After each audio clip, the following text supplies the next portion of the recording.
Haraka iwezekanavyo tutaenda katika usomi. Alléluia. Amen.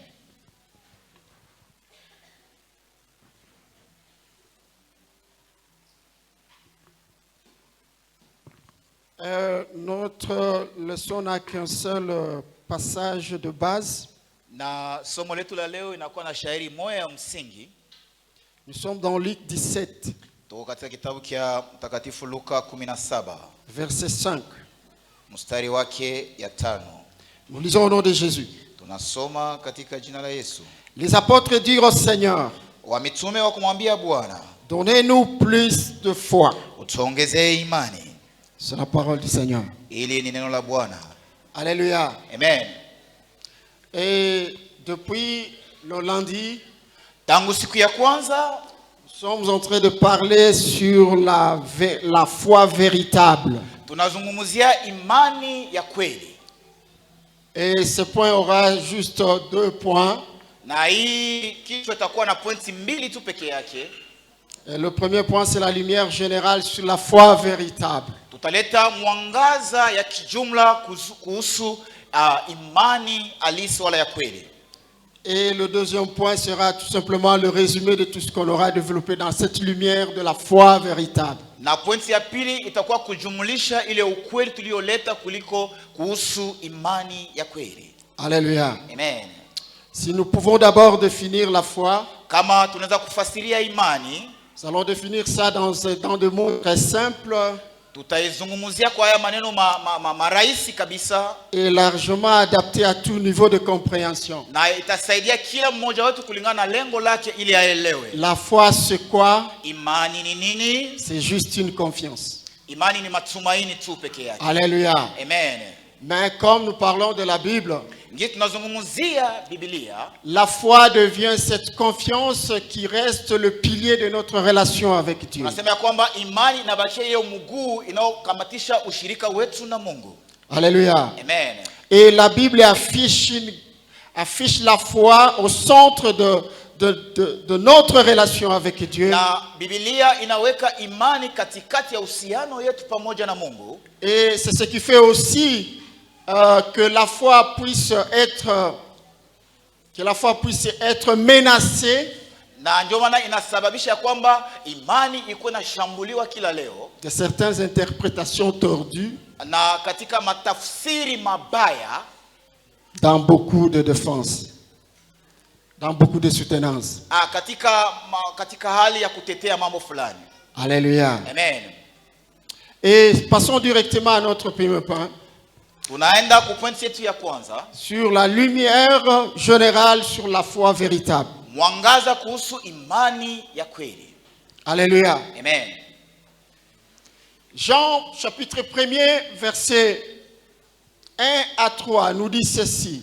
Yohana 1:1 mpaka 3 inatuambia hivi: Au commencement katika mwanzo était la parole, ile palikuwa neno, et la parole naye neno était avec Dieu, alikuwa pamoja na Mungu, et la parole était Dieu. na yale neno naye neno alikuwa Mungu. Elle était au commencement avec Dieu. Ilikuwa katika mwanzo pamoja na Mungu, Toutes choses ont été faites par elle, na kila kitu kilifanyika kupitia yeye, et rien de ce qui a été fait n'a été fait sans elle. na hakuna kilichofanyika kisichofanyika pamoja na yeye.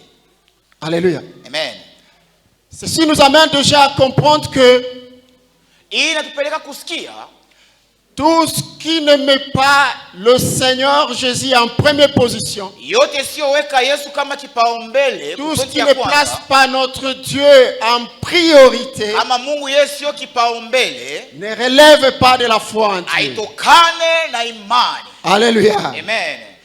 Tout ce qui ne place pas Jésus en priorité, Kama kila jambo aimuweke Yesu kuwa kipaumbele, et tout ce qui n'a pas pour objectif d'élever Jésus d'abord, na kama haina lengo ya kumuinua Yesu kwanza, en en d'autres mots, tous qui cherchent d'abord notre identité, notre personnalité, Na kama mulugha nyingine kusema ya kwamba yale yanayotafuta sifa yetu wala anwani yetu, ça ne relève pas de la foi. hii haitokane na imani mpendwa. Et Jean 3, verset 16 est clair. Na Yohana 3:16 iko wazi. Car Dieu a tant aimé le monde Kwa maana Mungu alivyopenda ulimwengu qu'il a donné son Fils unique, hata akamtoa mwana wake wa pekee, afin que quiconque croit en lui ne périsse point. ili kila mtu amwaminie asipotee.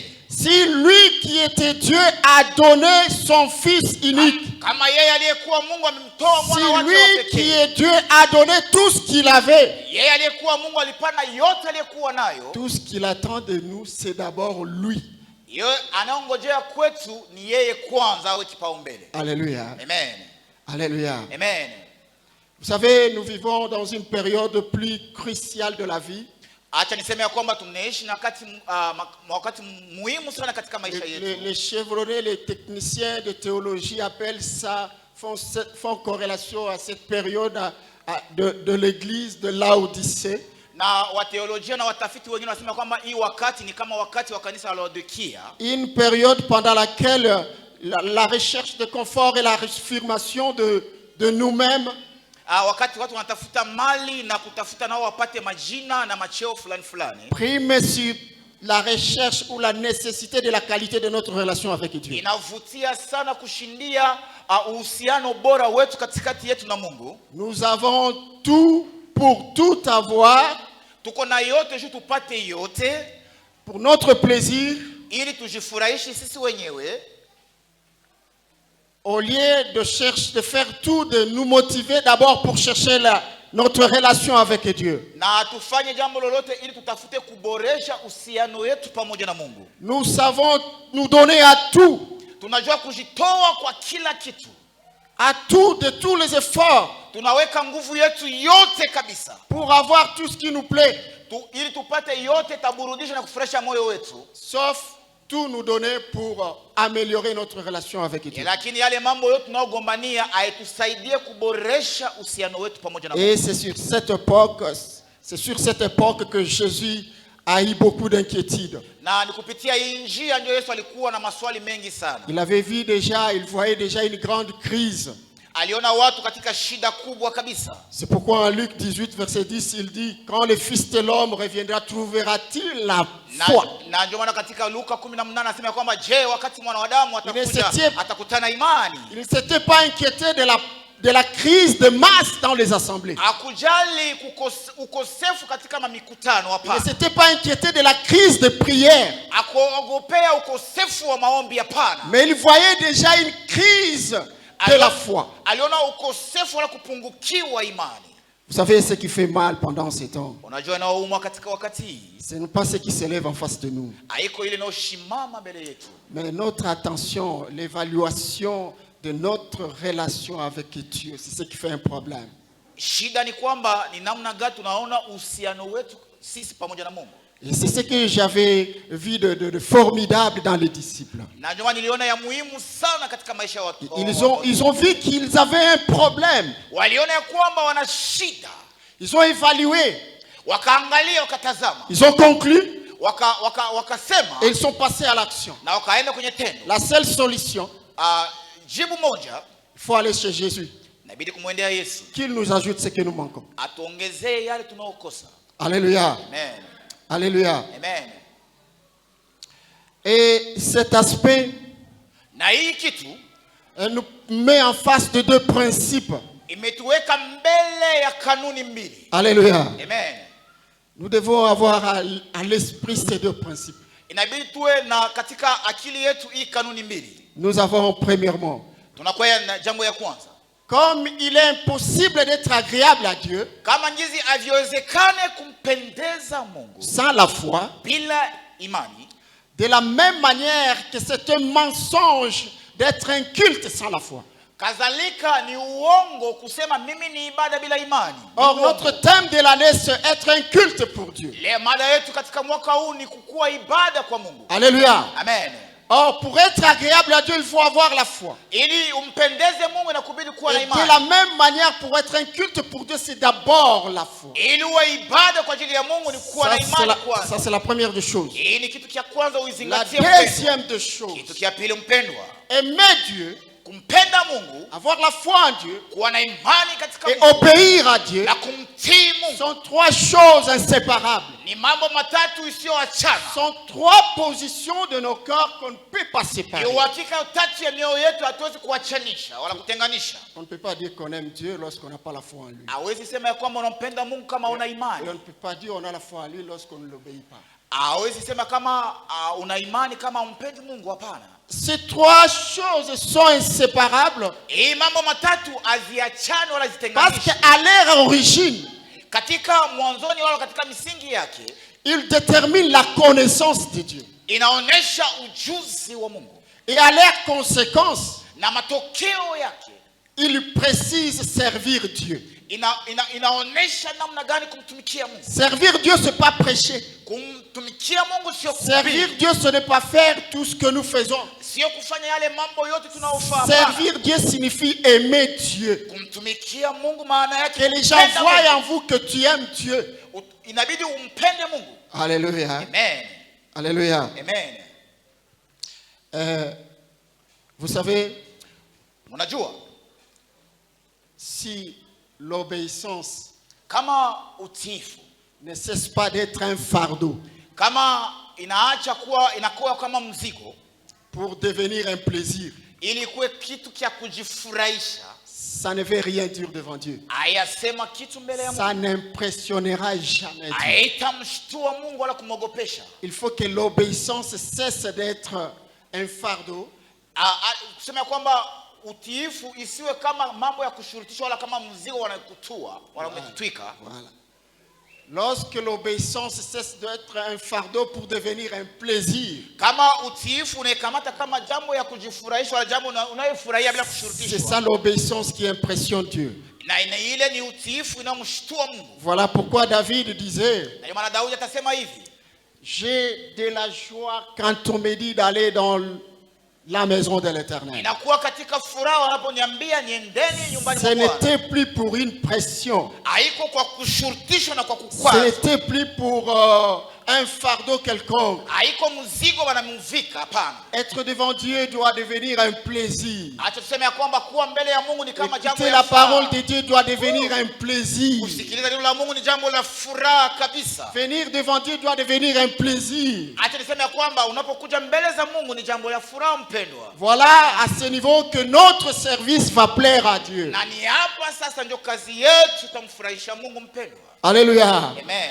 Et c'est ce que même on dirait adorer en vérité et en esprit. Na ile tutasema ndio maabudu ya kweli na kuabudu katika roho na kweli. Pour ne pas nous répéter sur ça, Ili nisijirudie katika hii mambo. sachant que tout service qui ne vient pas, qui ne provient pas, qui ne résulte pas de ces trois positions énumérées, Acha niseme ya kwamba kila kazi isiyotokana na hizi pointi tatu yenye mwalimu amesema c'est juste soit un culte de personnalité, ni kama ibada yako wewe mwenyewe. soit quelque chose qui cherche le confort, Unatafuta tu kujifurahisha na kujipendeza. soit une animation diabolique. Ni inayotokana na mambo ya kishetani. Parce qu'il existe quatre sources d'appel. Kunakuwa chemchemu wala matokeo matatu kwenye mwito wa mtu inatokea. Amen. Amen. Il y a les gens qui peuvent s'appeler eux-mêmes. Kunakuwa watu wanaojiita wao wenyewe. Il y a des gens qui peuvent être appelés par les hommes. Kunakuwa watu wanaweza itwa na watu wengine. Il y a les gens qui peuvent être appelés par le diable. Kunakuwa watu wameitwa na shetani. Mais il y a des gens aussi qui sont appelés par Dieu seul. Na kunakuwa watu wengine wameitwa na Mungu peke yake. Et ici, laissons clarifier cette précision. Acha tuweke mwangaza kwenye hii mambo. Ceux qui sont appelés par les hommes Wale wanaoitwa na watu et ceux qui s'appellent eux-mêmes na wale wanaojiita wao wenyewe wamejiingiza sont ceux-là qui font le culte de personnalité. ni wale wanaofanya ibada inayowaelekea hao wenyewe. Et ceux qui sont appelés par le diable, Wale wanaoitwa na shetani ils font le culte des démons. hao wanafanya ibada ya mapepo. Et maintenant, ceux qui sont appelés par Dieu eux-mêmes, Wale wanaoitwa na Mungu sont seulement eux qui peuvent être ou faire un culte à ni Dieu. wale wameitwa kufanya ibada kwa Mungu. Alléluia. Haleluya. Parce qu'un seul il le tire lui-même dans son carquois et il le taille lui-même Dieu. Ni Mungu yeye mwenyewe anayemchonga alitokane ndani yake yeye mwenyewe hapa. Alléluia. Amen. Pour devenir son culte personnel, lui Dieu. Ili ukuwa ibada ya binafsi kwa ajili ya Mungu. Et vous allez comprendre quand il est en train lui-même de le tailler, il le considère comme un sacrifice pour lui-même. Anajiona kama yeye mwenyewe ni dhabihu kwa ajili yake yeye mwenyewe.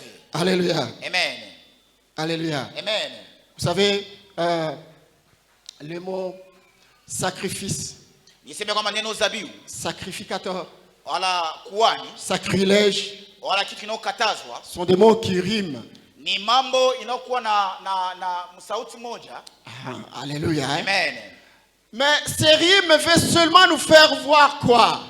Inatafuta kutuonesha nini ile sauti moja? Ces rimes veulent seulement nous montrer que si on devient sacrificateur sans être un sacrifice, on est exposé à faire des sacrilèges.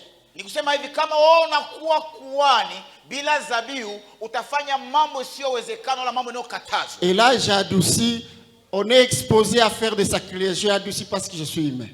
Acha niseme kwamba nimeweka maji kidogo. Mais devant Dieu, mbele ya Mungu, toute sacrificature, kila ukuhani sans être un sacrifice, bila kuwa dhabihu, il ne considère rien, c'est un sacrilège devant. Mungu anaona tu kama ni machafuko na mabomoko mbele yake. Alléluia. Amen. Donc ceux qui peuvent faire un culte à Dieu, wale wameitwa kufanya ibada kwa Mungu, ne sont que ceux-là qui peuvent se disposer à être d'abord un sacrifice. ni wale wamejiandaa, wanakuwa tayari kuwa dhabihu Avant d'être sacrificateur. mbele ya kukuwa kuhani. Alléluia. Amen. Pas de foi véritable. Kwa kupitia imani ya kweli wala halisi. Pas de foi véritable. Hakuna imani halisi sans sacrifice. bila dhabihu. Alléluia. Amen. Alléluia. Amen. Voici quelques vérités liées à notre alignement au plaisir de Dieu. Acha niwapatie ukweli unaoambatana na namna tunapaswa tembea na ukweli mbele ya Mungu. Qui dit plaisir de Dieu dit vraiment la foi, parce que Dieu ne voit que la foi. Acha niseme kwamba kitu kinachokufurahisha Mungu na anayeongea ya mama anaongea habari za imani peke yake. Alléluia. Amen. La première vérité c'est quoi? Ukweli wa kwanza ni ile mpendwa. Le feu qui allumait le chandelier ne venait pas de l'extérieur. Moto iliyokuwa kiwasha kinara haikutoka nje mpendwa, hapana. Alléluia. Amen. Nous avons des images là-bas. Mweke picha pale itakuwa sawa. Alléluia. Amen. Qu'est-ce que ça veut dire? Inasema nini?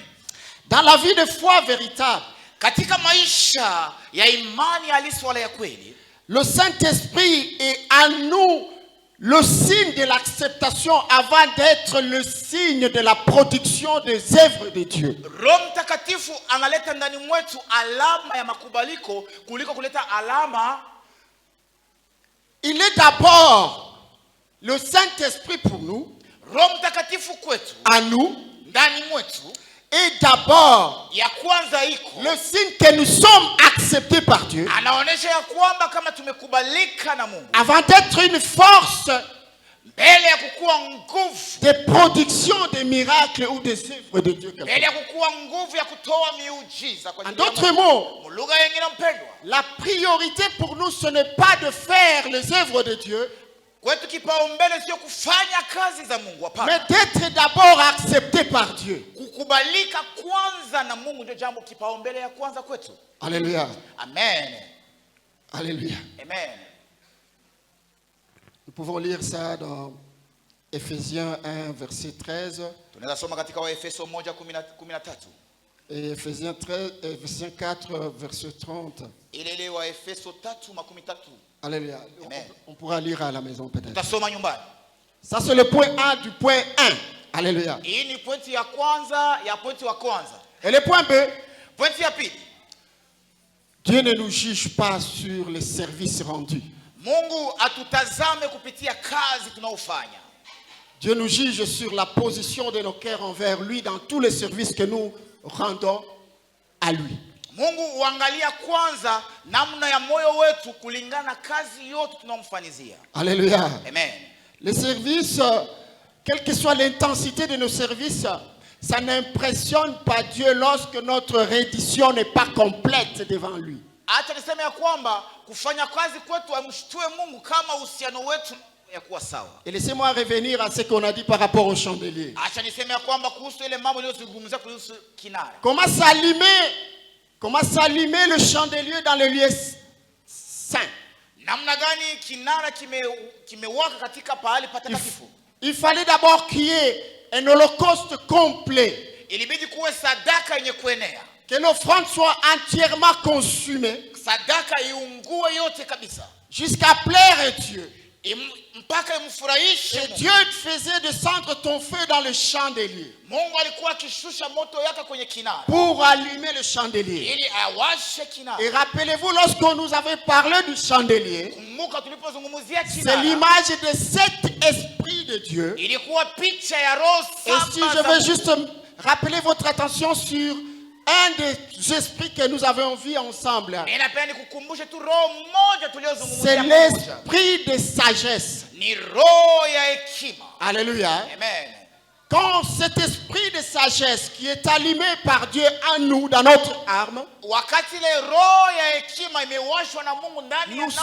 devenons animés par la volonté de tout faire pour la gloire de Dieu.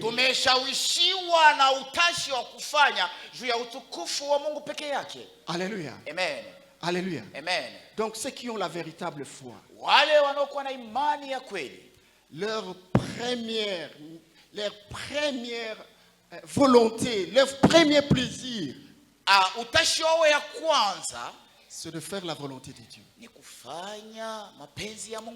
1 Corinthiens 10, verset 31. On peut nous balancer ça. Est-ce que le métier Korinto wa kwanza 10, verset 31. Korinto wa kwanza 10:31. Ina lugha ya wazungu hapa. Acha nisome mkizungu. Alléluia. Soit donc que vous mangiez, soit que vous buviez, soit que vous fassiez quelque autre chose. Voilà.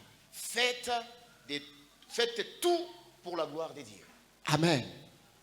Là, l'esprit de sagesse s'allume en nous. Amen. Alléluia. Amen. Et le deuxième point sur cet alignement. Le deuxième point sur cet alignement à la volonté de Dieu.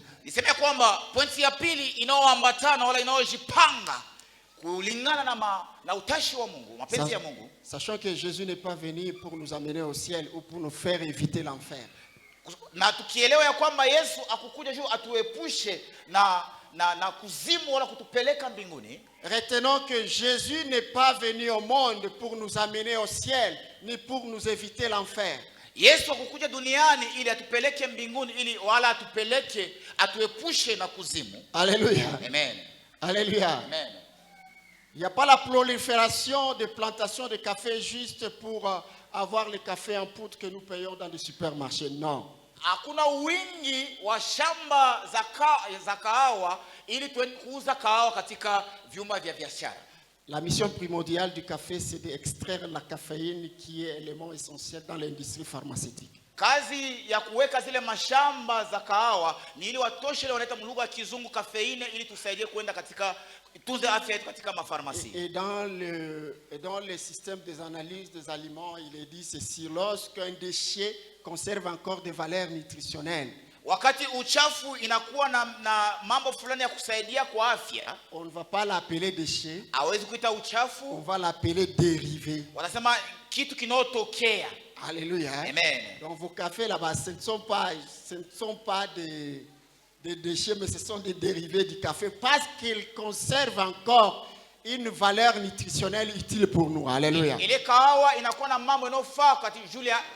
Et c'est de la même chose avec Jésus. Ne prenons pas les valeurs, les choses qui ont des valeurs spirituelles et importantes pour Dieu comme sa mission principale. Non, non. Aller au ciel, c'est la conséquence de sa venue. Ce n'est pas la principale mission de Jésus. Éviter l'enfer, c'est l'une des conséquences de ça. Atasema kwamba kuepuka kwenda kuzimu. Et il y en a matokeo moja beaucoup de ile. conséquences qui sont importantes pour ce succès de Jésus dans notre vie. Nisema kwamba kuna kwa matokeo mengi Je peux kupitia en sifa citer, ya en maisha yetu. citer. Par exemple, vous imposerez les malades et ceux-ci seront guéris. Ce sont les conséquences. Yote ni Alléluia. matokeo, kuwekea wagonjwa mikono wapone, yote ni Vous matokeo. serrez la tête et non la queue. Utakuwa kichwa hapana mkia. Alléluia. Amen. Rien ne vous résistera. Ce Hakuna kitu sont les kinawapinga. conséquences. Ni matokeo Mais tu sa pekee. mission principale, Kazi yake ya c'est pour kwanza venir former son royaume. ili akuye kufanya Ici, ufalme il y wake. avait déjà un autre royaume. Kwa maana hapo Il kulikuwa fallait ufalme qu'il mwingine. vienne aussi construire son royaume. Ilibidi aje na afanye Et ufalme ce wake. royaume s'appelle le royaume des sacrificateurs. Atasema kwamba ile ufalme wake ni ufalme wa kikuhani. Alléluia. Amen. Alléluia. Amen. C'est ça la mission principale. Hii ndio kazi ya Et msingi tous kabisa. les sacrificateurs auront comme provision les conséquences de cette mission, de ce succès dans leur vie. Na wakuhani wote watakuwa na akiba kama sifa ya hii mambo katika maisha yao. Si on peut nous lire rapidement Apocalypse 1 verset 6. Tuweke pale Ufunuo 6. Alléluia. À la maison, vous pouvez lire Apocalypse 5 verset 10 et Apocalypse 20 verset 6. Kunyumba utasoma Ufunuo 5:10. Lisons Apocalypse 1 verset 6. Ufunuo 1:6 inasema hivi, mlugha ya kizungu ya wakoloni inasema hivi. Et qui a fait de nous, Et qui a fait de nous un royaume des des sacrificateurs sacrificateurs pour Dieu, pour Dieu. son Père. Alléluia. À lui soit la gloire et la puissance au siècle des siècles. Amen. Quelque chose que je vais placer là-bas. Kunakuwa kitu napenda Il y a niuzungumzie une hapa. condition pour être sacrificateur. Shurti ili ukuwe kuhani, Et qui va témoigner que vous avez la foi véritable. na itaonyesha kwamba una imani halisi wala ya kweli. C'est que d'abord, vous soyez aussi un sacrifice. Parce que lui, Jésus, la référence, a été un sacrifice pour son Père. Kitu ya kujifunza kwamba wewe inabidi ufanyike kuwa dhabihu, kwa maana Kristo alikuwa dhabihu kwa baba yake. Alléluia. Amen. Nous pouvons lire ça dans Romains 8, verset 17. Tunasoma katika Warumi 8:17. Alléluia. Amen. Romains 8, verset 17. Warumi 8:17. Nasoma kwa lugha ya wakoloni. Warumi 8:17 inasema hivi. Or, si nous sommes enfants, nous sommes aussi héritiers. Héritiers de Dieu et co-héritiers de Jésus-Christ. Si toutefois, nous souffrons avec lui. Nous souffrons avec qui? Avec lui. Avec lui. Afin d'être glorifiés aussi avec lui. Alors, alléluia. Amen. Si toutefois nous acceptons aussi le même sacrifice qu'il avait fait. Kama sisi tutakubali pia ile kujitoa aliyojitoa. Passons directement au troisième point dans cet alignement. Acha tuseme pointi ya tatu kulingana tu na haya mada. Dieu peut tout, Mungu anaweza yote, mais il ne fait pas tout avec tout le monde. na afanyake yote na watu wote. Et Hapana pour tout le mpendo. monde. Hapana. Alléluia. Amen. Il ne fait pas tout pour tout le monde et avec tout le monde. Mungu afanyake yote na watu wote na watu wote. Hapana. Alléluia. Amen. Ça c'est clair. Iko wazi. Et le quatrième point. Na pointi ya 4. Dieu ne nous donne pas ce que nous lui demandons. Mungu atupatiake ile tunaomuomba. Dieu nous donne ce que nous méritons dans cette croissance, dans la connaissance de sa grâce. Mungu anatupatiaka kulingana neema yake na katika kukua kwetu. Katika neema yake. Amen. Alléluia. Amen. Et dans cette croissance de la grâce, Ile ukomavu ya neema. alléluia. Amen. Chaque étape est pesée. Kila hatua imepimwa, imewekwa kwenye mizani. On ne va pas passer à des lectures, nous allons être un peu rapide. Vous pouvez écrire 1 Samuel 2, verset 3, Proverbe 16, verset 2 et 21, Proverbe, verset 2. Je vais revenir sur ça quand on va parler des échelles de la foi. Nitazungumzia hii wakati tutasema mahatua za imani. Écoutez, chers frères et sœurs.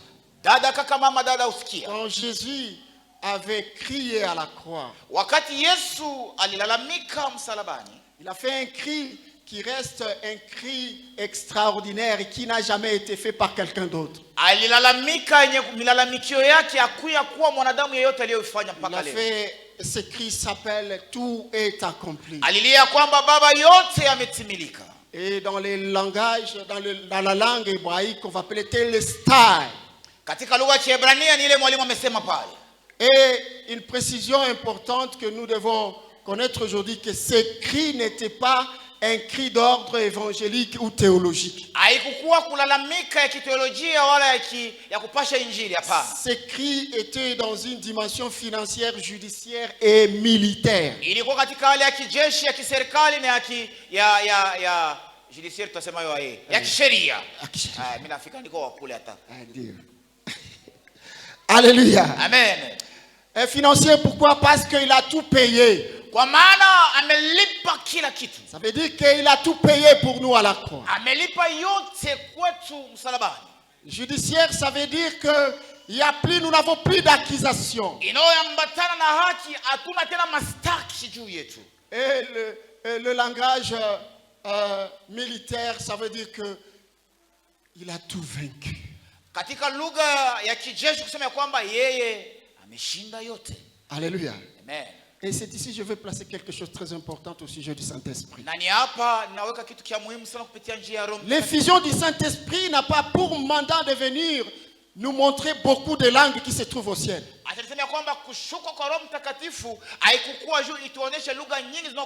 Certes qu'il y en a.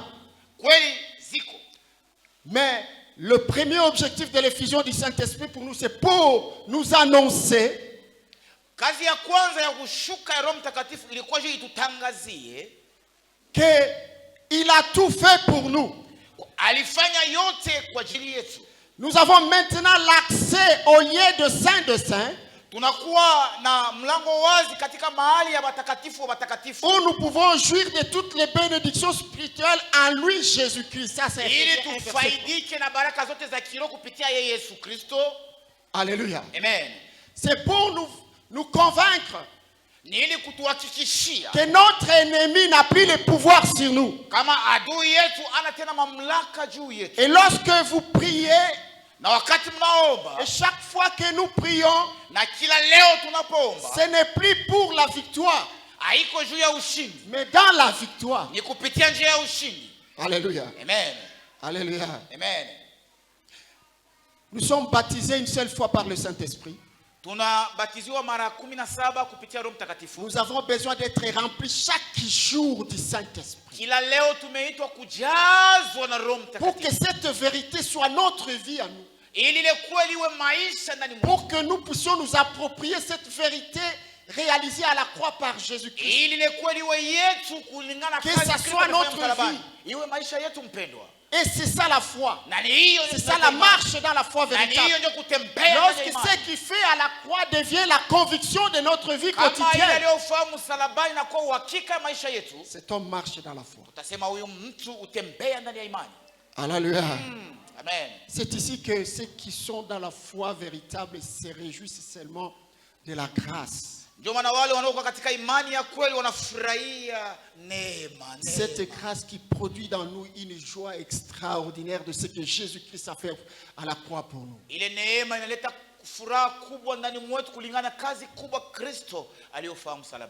Alléluia. Amen. Faisons un petit rappel. Nous ne pouvons pas dire tout ce qu'on a dit la semaine, mais on est juste en train d'ajuster pour que nous soyons en équilibre. Alléluia. Essayons de faire un petit rappel sur les échelles de la foi. Certes, la vie chrétienne, elle peut se justifier, être généalogique.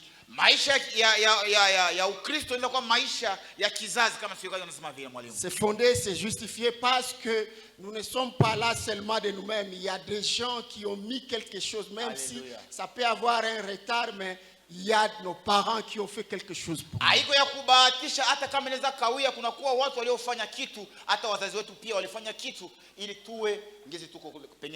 Mais qu'à cela ne tienne, Dieu suscite toujours une voix vers lui pour faire la rencontre personnelle avec des expériences authentiques.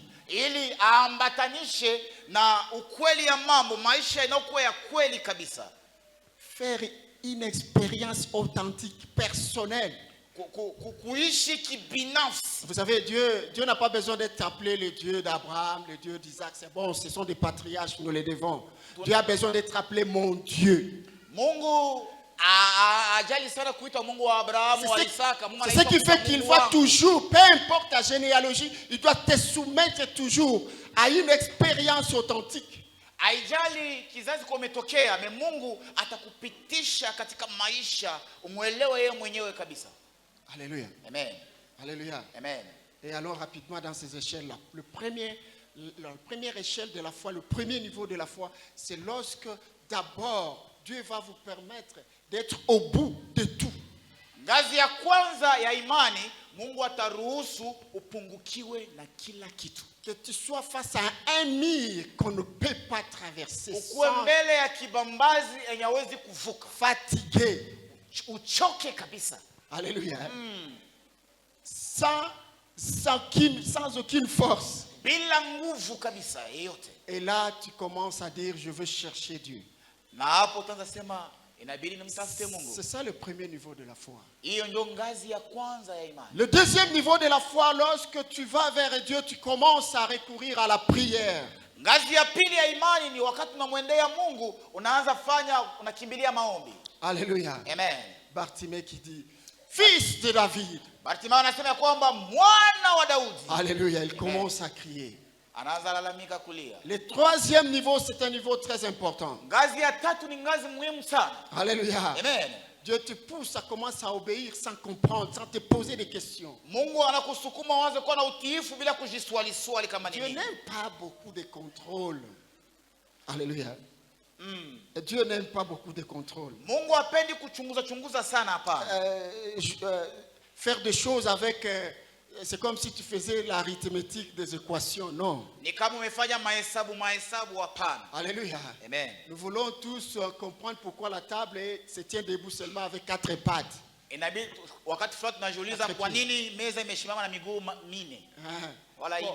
Mais il y a aussi des tables avec un seul pied. Na kuna kwa meza zingine za mguu mmoja kama hii yangu. Alléluia. Amen. Dieu commence à te soumettre à croire à des choses sans de poser des questions. Mungu anaanza kusukuma uamini mambo bila kujiswali.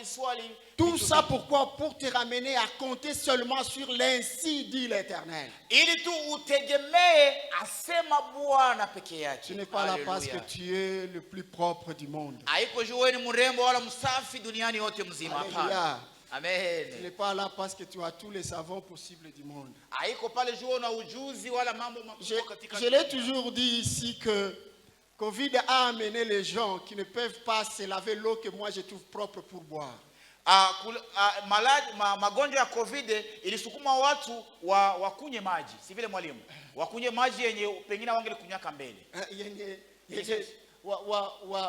Hawawezi koga maji yenye mie na heshimu kama maji yako proper. Okay. Bana waka mai ya lavina ya Rwenzori. Alléluia. Amen. Allez, mais ils sont partis, mais moi je suis là. Bali kufa mesie tuko tunakaza. Tu n'es pas là parce que.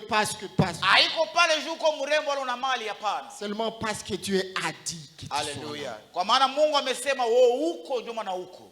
Le quatrième niveau de la foi, ngazi ya 4 ya imani. Dieu suscite le feu. Inaoamsha moto. Dieu suscite les épreuves. Mungu amsha. Alléluia. Pour voir comment est-ce que tu vas compter uniquement sur lui. Namna gani utaendelea kumtegemea Mungu peke Le yake. feu ou les épreuves que tu traverses n'ont qu'une seule mission. Moto unaopitia na vipimo unaopitia zina kazi moja tu. Dieu veut voir seulement si tu ne peux pas osciller, tu peux toujours rester ferme et compter sur lui. Mungu kanapenda aone kama hutamwacha na utaendelea kumtegemea yeye mwenyewe peke yake. Alléluia. Amen. L'ange de l'église nous avait beaucoup parlé sur ça. Na malaika wa kanisa Bishop Simon Et atulizungumzia le mengi. 5e niveau, Na ngazi ya 5. Dieu t'amène à un niveau où tu commences à voir ce que les yeux physiques ne voient pas. Mungu anakupeleka katika ngazi unazoona mambo yenye macho ya kimwili hayawezi Il s'est kuona. produit quelque chose le dimanche passé. Na hii imetokea siku ya Mungu iliyopita. Quand il y a eu coupure du courant, Wakati moto stigma ilienda, il y a un homme de foi qui voyait une autre alternative lorsqu'il y a la coupure du courant. kulikuwa mtu wa imani alikuwa akiona mambo mengine. Et personne ne s'attendait qu'on pouvait avoir une solution comme celle-là. Na hakuna mtu alikuwa akitazamia kwamba utapata jibu kama na yale. Voir les choses les kuona yeux mambo physiques. yenye macho ya kimwili. L'auxiliaire d'Élysée qui dit fini pour nous, nous sommes morts. Tumesema kwamba imeisha kuwa tunakufa. Mais Élysée qui dit Seigneur, ouvre-le les yeux. Na akasema kwamba Bwana wafungue macho. Qu'ils voient ceux qui sont autour de nous, combien ils sont plus nombreux que eux. Waone wale wanaotuzunguka namna gani ni wengi sana. Voir au-delà de nos yeux physiques. Kuona zaidi ya macho Ça, yetu c'est ya le kimwili. 5e niveau de la foi. Pendwa, hii ni ngazi Et ya le tano. 6e niveau de la foi. Na ngazi ya sita ya imani. La chair devient la parole. Mwili inakuwa Notre neno. chair devient la parole. Mwili wetu unakuwa neno. Alléluia. Amen. Lorsque nous-mêmes, nous devenons la parole. Wakati sisi wenyewe tumekuwa neno, Ce n'est plus le moment de construire le tabernacle. sio tena wakati ya kujenga hema. Mais en Jésus, nous devenons le tabernacle. Katika Yesu sisi tumekuwa hema. Nous sommes tabernaclés Sisi tunakuwa hema, tumekuwa hema tayari. pour que la gloire soit contemplée, sa gloire soit contemplée. Ili utukufu wake itazamwe. Là, nous sommes dans Jean 1, verset 14. Pale katika Yohana 1:14. Nous allons peut-être y réfléchir quelque part, si je ne me trompe pas. Tuisome tu ile Yohana 1:14 iko sawa. Weka kwenye ubao mpendwa. Wala nisome kuruka kizungu. Yohana 1:14. Inasema hivi. Et la parole a été faite chair. Elle a habité parmi nous, pleine de grâce et de vérité. Et nous avons contemplé sa gloire et une gloire comme la gloire du Fils unique. Alléluia. Béni du Père. Amen. Alléluia. Amen. Nous sommes en face d'une décision des disciples. Jean 17, verset 5. Yohana 17:5. Les disciples qui disent, donne-nous la foi. Wanafunzi wanasema, wafuasi wanasema kwamba utupatie, utuongezee imani. Une décision qui évoque une analyse crue, sans confusion. Inaleta kujiuliza na kuchambua mambo bila kuchanganywa. Une analyse, une décision qui évoque une conclusion sans ambiguïté. Inaleta kusema mambo bila uchanganyishi wa mambo wala bila kuleta kagiza. Que nous sommes face à un problème. Tuko mbele ya shida. Et une décision qui passe à l'acte direct. Na maamuzi inapitia kwenye tendo hapo hapo. Allons chez Jésus. Twende kwa Yesu Kristo. Écoutez, je vais dire ceci. Acha niseme hivi mpendo, itakujenga. L'attention constante sur notre position du cœur. Namna ya kukua utayari wa moyo wetu, C'est ce qui nous propulse dans notre avancée avec Dieu. na inayotusukuma mbele katika kutembea pamoja na Mungu. Et veiller sur notre état de vie. Kukeshea hali ya maisha yetu. C'est ça la force de notre transformation. Hii ndio nguvu ya mabadiliko yetu. Alléluia. Amen. Si nous n'avons pas l'attention sur notre position de cœur régulièrement, ça va être un problème. Kama atukeshee hali ya nafsi yetu kila leo, itakuwa shida huko mbele. Alléluia. Amen. Si les disciples demandent d'augmenter la foi, Kama wanafunzi wanasema kwamba utuongezee imani, c'est-à-dire que la foi a une unité de mesure. ni kusema kwamba imani inakuwa na kipimo. Et quelle est cette unité de mesure? Na ile kipimo ni nini? C'est la connaissance de Dieu. Ni ujuzi wa Mungu. Vous connaîtrez la vérité. Utajua kweli. Et cette vérité vous affranchira. Na ile kweli itaweka kuwa uhuru. On ne peut pas être affranchi sans la connaissance. Hawezi kuweka uhuru bila ujuzi wala ujuzi. Alléluia. Amen. Et si Jésus-Christ est la source et le consommateur de notre foi, Kama Yesu Kristo ni mlaji wa imani yetu, Jésus ne peut pas consommer ce que lui-même n'a pas préparé. C'est faux. Yesu hawezi kukula ya kutengeneza wala kuandaa yeye mwenyewe. Il Hapana ne peut mpendwa. pas consommer ce que quelqu'un d'autre a préparé. Hawezi kukula vyenye mwingine alitayarisha. Alléluia. Haleluya. Et ce jour-là, à la noce de Cana, Na katika karamu ya Kanaani, il a dit allez laver complètement. mwende kuosha Je kabisa. vais mettre pour moi là-bas Nitaleta mimi un yangu vin qui vient de moi, mvinyo unaotoka pas de kwangu. quelqu'un d'autre. Hapana kwa mtu mwingine. Je décourage ceux qui peuvent se réjouir, Na ninakupatia anjo unaofurahia hii andiko. qui peuvent justifier ça, que le vin là c'était la bière. Non, non. Wewe unayejifunika kusema ya kwamba tumeruhusiwa kwenye Même en harusi ya chimie, ça Kanaani. n'a pas de rapport. Hata kwenye mafunzo ya shimi haina Ça n'a pas de uhusiano. rapport. Habi- La hapana bière hata. vient de la fermentation des céréales. Ni kuweka bulezi unaifanye kuwe chachu. Et le vin vient de la fermentation des jus. Na mvinyo natoka kusema unafanya juice Le ikuwe jus chachu. vient de l'écrasement d'un fruit. Ni tunda fulani waliponda. Et ce jour-là, ce n'était pas une question de fruits ni de céréales. Haikuwa habari ya tunda wala ya C'était la bulezi. question de l'eau. Ilikuwa habari ya Or, maji. l'eau n'a que 2 atomes d'hydrogène Maji inakuwa na mambo mawili tu, et 1 atome d'oxygène. inakuwa na hewa tu. Il n'y a pas de carbone pour que ça intervienne un radical OH. Il n'y en a pas.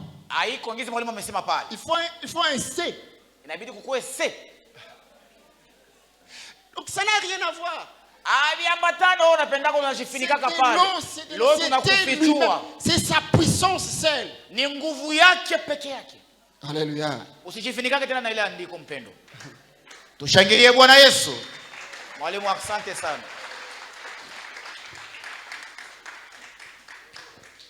Alléluia. Amen. Et si vraiment qu'il ne peut pas consommer ce qu'il n'a pas préparé, Na kama yeye haezi kula vile vya kutayarisha, voici ce qu'il ne faut jamais confondre avec la foi véritable. angalia mambo hawezi kuchangana na imani ya kweli. La foi véritable Imani ya kweli n'est pas un développement personnel. haiko kujikomalisha wewe mwenyewe, hapana. Ça, il faut faire trop attention. Fanyeni hangi na hii kitu Ce n'est mpendo. pas un développement personnel qui vise des compétences individuelles Haihusu mambo yako, ujuzi wako, utaalamu wako, mambo uliyopitia, hapana. ou des capacités quelconques. Wala nguvu zako fulani, hapana mpendwa.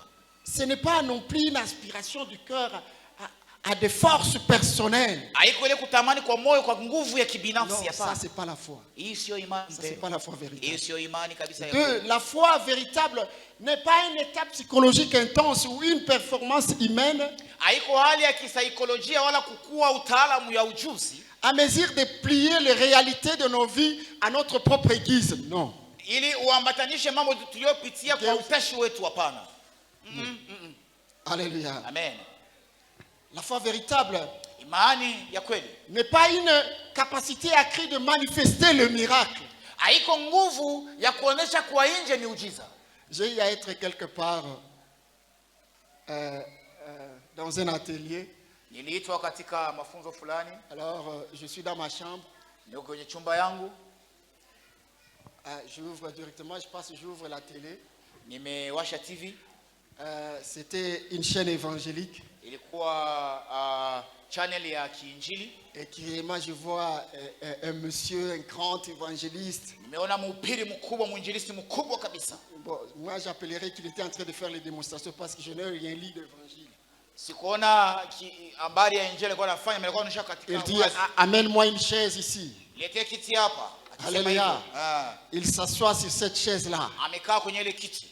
Et puis il veut montrer aux gens que s'il y a la puissance de Dieu, personne ne peut venir s'asseoir ici. Anaonyesha watu kama hapa kunakuwa nguvu ya Mungu, Et quelqu'un d'autre vient, il appelle quelqu'un d'un jeune garçon, viens essayer de t'asseoir ici, tu vas voir la puissance de Dieu. Et la chaise a jeté ce type. Na ile kiti katupwa na kijana karuka. Ça, c'est pas la foi véritable. Hii sio imani ya kweli. Alléluia. Ndio. La foi véritable n'est pas un détournement du pouvoir divin vers l'exaltation de notre ego. Haiko kupeleka kwa njia nyingine utendaji ya kimungu katika umimi wetu, Ou l'affirmation de son identité. Non. wala ili uoneshe kama na woko mtu.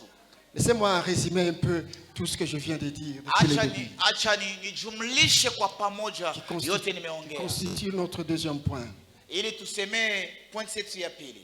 Et si je commence à montrer qu'est-ce que réellement la foi véritable. Na hapa niko naonesha ni nini imani halisi wala imani ya kweli mpendwa. La foi véritable, c'est le moyen par lequel Dieu nous transforme d'abord. Niseme ya kwamba imani ya kweli wala halisi ni njia yenye Mungu utubadilisha kwanza. Et le moyen par lequel il agit dans son éternel dessein. Na ni Mungu utenda katika umilele wake. Psaume 139, verset 16 dit ceci. Avant que je ne sois une masse informe, tu me connaissais.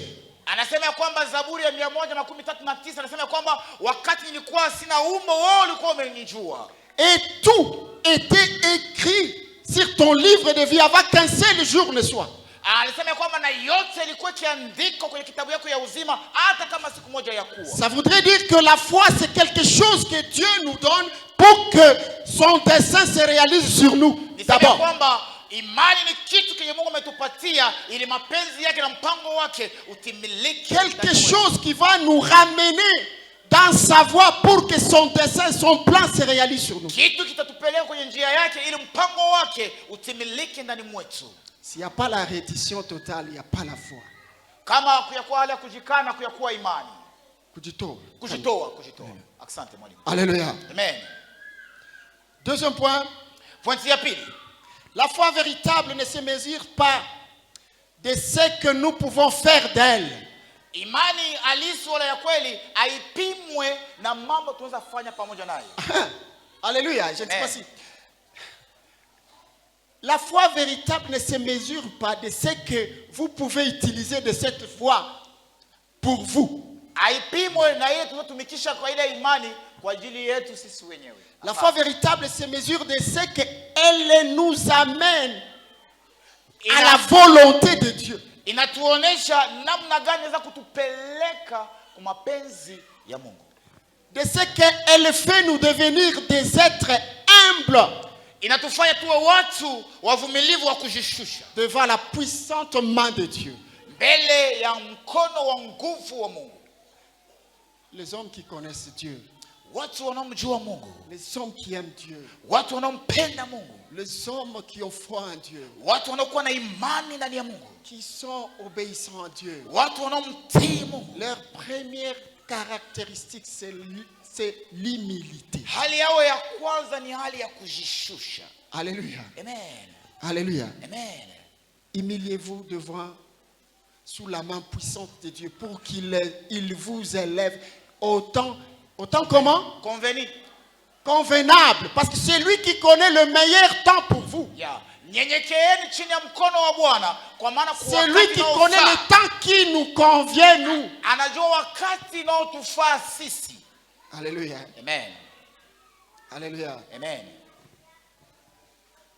Et nous finissons en disant la foi véritable. Tunamaliza kusema kwamba imani halisi n'est pas un pouvoir à notre disposition pour soumettre Dieu. Haiko mamlaka tumepewa kwetu ili tukue mtiisha Mungu. Pour soumettre Dieu à notre volonté, non. Ili tumshurutishe Mungu afate utashi wetu, hapana. Mais c'est un don divin. Ni zawadi ya kimungu par lequel nous sommes connectés à la puissance de Dieu. Kupitia hayo tumekuwa tumeambatanishwa na nguvu za Mungu. C'est la foi qui nous connecte à la puissance. Tuseme kwamba ni imani imetuingiza pamoja na nguvu ya Mungu. Quand tout Israël, toute armée d'Israël avec son roi criait, tremblait devant une seule personne. Wakati taifa ya Israeli na mfalme wake na jeshi lake walikuwa kilalamika mbele ya mtu mmoja. Un jeune de 17 ans dans la vallée de Soko vient, il s'étonne. Lakini kijana wa miaka 17 akakuja akajitoa. Alléluia. Amen. Il dit non, c'est impossible. Alléluia. Amen. Parce que il avait la foi. Kwa maana alikuwa na imani. Une foi qui n'était pas basée sur lui-même, sur ses forces. Haikuwa imani inaambatana na nguvu zake yeye mwenyewe, hapana. Une foi qui était basée sur les noms de Dieu. Ilikuwa imani inayoambatana na jina la Bwana. Et il avait dit, moi je viens auprès de toi par les noms de Dieu. Alisema kwamba mimi ninakuja mbele yako kwa jina la Bwana. Alléluia. Amen. La conséquence du manque de foi véritable. Tuseme kwamba matokeo ya kukosa imani halisi wala imani ya kweli. Un sous-point de ce résumé là. Na pointi ndogo ya hii kitu. Pourquoi on peut manquer la foi véritable? Ça c'est d'abord la première question. Swali ya kwanza, kwa nini tunaweza kosa imani halisi? C'est parce que nous ne sommes pas en mesure d'accepter que la souffrance, la vérité, la gloire et la grâce sont inséparables aussi. Ni kwa maana atufikie kukubali kusema kwamba neema na ukweli ni mambo sio achana. La souffrance, kuteseka, la vérité, ukweli, la gloire na utukufu et la grâce na neema sont inséparables. Ni mambo yanatuweza kutenganisha. Alléluia. Amen. Lorsqu'on ne comprend pas ça, c'est difficile pour nous d'avoir la foi véritable. Kama atuelewa ya mambo, ni vigumu kwetu kuwa na imani halisi wala ya kweli. Et qu'est-ce que ça va donner à nous lorsqu'on manque la foi véritable? Italeta nini wakati tunakosa imani halisi? Nous allons vivre une chrétienté superficielle. Tutaishi maisha ya Kikristo ya juu. Et là aussi, qu'est-ce que signifie une chrétienté superficielle? Na maisha ya juu ya Kikristo nasema nini? C'est une chrétienté qui promet des conforts sans confrontation. Ni kusema kwamba maisha imeonyesha ustarehe bila kupambana. Une chrétienté qui promet de gloire sans bataille. Inaonyesha utukufu bila kugombana wala bila kupambana. Alléluia. Amen. Alléluia. Amen. La même tombe Ile kaburi dans lequel on avait placé Jésus. waliomweka ndani mwake Yesu Kristo. La même tombe qui avait enterré Jésus. Ile kaburi kwenye Yesu amezikwa. C'est la même tombe qui avait ressuscité Jésus. Na ile kaburi ndio kwenye Yesu Kristo alifufukia. Il faut d'abord être humilié pour être élevé. Inabidi kwanza ushushwe uzalolike. C'est le principe. Ile ni kanuni. Et là où on t'a humilié, c'est là que Dieu s'arrangera pour t'élever. Pale kwenye wale kuzaraulia ndio kwenye Afin que Mungu atafanya mambo yote. sa gloire et lui soit manifestée. Ile utukufu wake tuonekanie. Alors, si on veut une gloire, une élévation sans humiliation, Kama tunapenda utukufu bila kuzarauliwa wala kushushwa. c'est une chrétienté superficielle. Nisema kwamba ni Ukristo wa juu, anaweza sema shallow ya juu. Alléluia. Amen. Qu'est-ce qu'encore ce problème engendre pour nous? Naishi na mezaa kwetu. Le manque de foi engendre pour nous une foi sans l'essence divine. Tuseme kwamba kukosa imani imezaa ndani mwetu imani bila umungu. Ah, très bien, merci. Donc, ça engendre pour nous une foi qui est vidée de la divinité. Ni imani yenye ndani mwake inapungukiwa umungu. Bon, c'est peut-être une autre foi. Tuiteo Ingine imani. Imani tu. Alléluia. Amen. Alléluia. Amen. Et je veux terminer en disant Nataka kumaliza nikisema hivi. ce que produit la véritable foi en nous. Inaozaa imani ya kweli ndani mwetu. Alléluia. Amen. La véritable en nous, la foi véritable en nous démantèle d'abord notre orgueil. Inakuya kwanza kuvunja kiburi yetu. Alléluia. Amen. Et nous humilie sous la main puissante de Dieu. Na inatushusha chini ya mkono wa nguvu wa uwezo wa Mungu.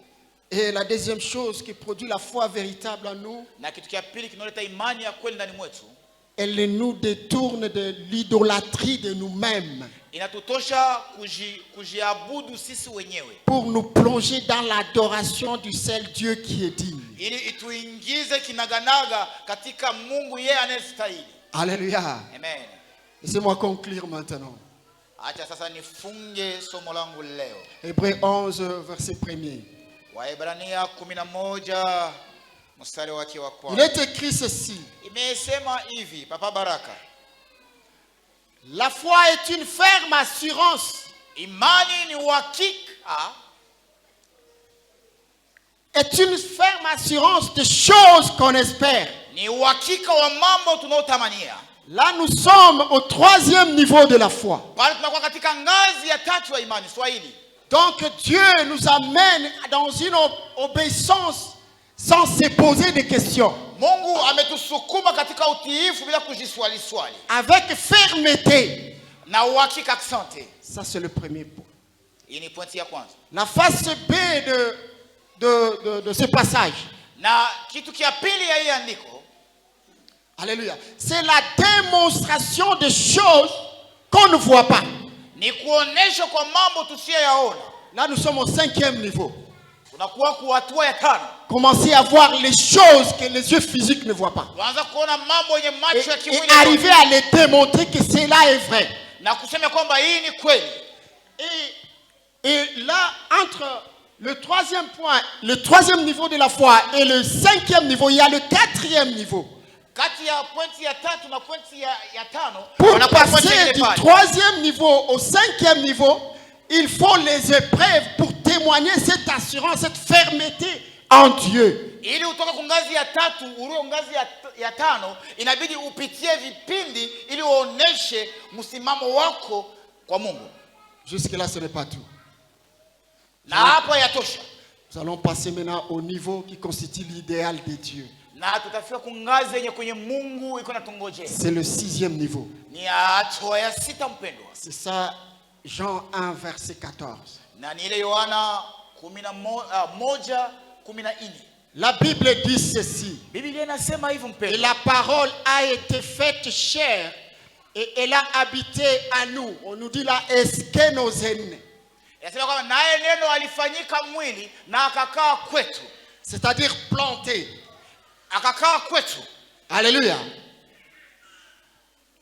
Parmi nous, plein de grâce et de vérité. Et nous avons contemplé sa gloire comme celle du Fils unique venu du Père. Nasi tukaona utukufu wake, utukufu kama wa mwana pekee atokaye kwa Baba. Si Jésus est réellement la parole en vous, Kama Yesu ni neno ndani mwenu, il attend qu'il soit lu au travers votre chair. C'est ça le 6e niveau. anapenda kwamba watu wamsome kupitia mwili wetu. Partout où nous passons, dans tout ce que nous faisons, quels que soient les lieux, qu'on lise Dieu, qu'on lise Jésus au travers nous. Kila nafasi tunapopita wamsome Yesu kupitia sisi. C'est ça la véritable foi. Na hiyo ndio imani ya kweli. La recherche sans se lasser que Jésus soit lu dans nous. Kutafuta bila kuchoka Yesu asomeke kupitia mimi. Alléluia. Amen. Et là, on ne voit plus un tabernacle, mais on est devenu un tabernacle. Pale waone tena hema, pale sisi tumekuwa hema. Alléluia. Amen. Et c'est ça l'idéal de Dieu. Na ni hii ndio Mungu anangoja kwetu. Et c'est ce que j'ai aimé de ces disciples. Na ni hiyo ndio nilipenda kwa wanafunzi Il wa y Yesu. avait un manque de quelque chose. Walikuwa wamepungukiwa kitu fulani. Pour que la gloire du Christ soit visible dans leur vie. Ili utukufu wa Kristo uonekane ndani ya Et ils maisha sont yao. passés à l'action directe. Na wakaenda kwenye Et c'est tendo ce pale que je pale. vais demander à quelqu'un qui va prier avec moi aujourd'hui. Na ni ile ninasihi mtu mmoja mtaomba Quelqu'un pamoja qui nami. voit en lui quelque chose qui manque pour que Christ soit lié en nous. Niseme kwamba mtu ameona kama ndani mwake mnapungukia kitu, anapenda Kristo asomekane ndani mwake. Alléluia. Amen. C'est ce qui nous interpelle ce verset, Luc 17, verset 5. Na ni Luka 17:5 inaweka mafundisho yetu ya siku ya leo. Allez à une analyse de nous-mêmes. Tuende tujichunguze sisi wenyewe. Voir ce qui nous manque. Tuone nini tumepungukiwa Pour tunakosa. que Christ soit révélé à nous. Ili Kristo ajifunue ndani mwetu. Si tu es là, tu peux te mettre debout, on va prier ensemble. Na kama uko pale utashimama kwenye miguu yako Alléluia. tuweze kuombea. Si tu es là, tu peux te mettre debout. On va prier pour nous, pour que quelque chose qui manque à nous soit encore complété par Jésus. Na kama uko pale utashimama kwenye miguu yako Jésus miwili. est prêt Kama kuna à watu nous wakukosea, donner. wakuombee Mungu. Alléluia. Amen. Jésus est prêt, ma soeur, mon frère. Jésus est prêt Kristo yuko tayari mpendwa mama baba. à élever notre foi, Ili apandishe imani. à augmenter notre foi, Atuongezee imani. à nous amener à une autre dimension. Atupeleke mungazi Cette yetu. dimension qui va permettre que lui, Christ, soit révélé. Ili Kristo yeye Si tu es là, ajifunue kwetu. tiens-toi debout, nous allons prier ensemble. Shimama kwenye miguu yako tutaomba pamoja.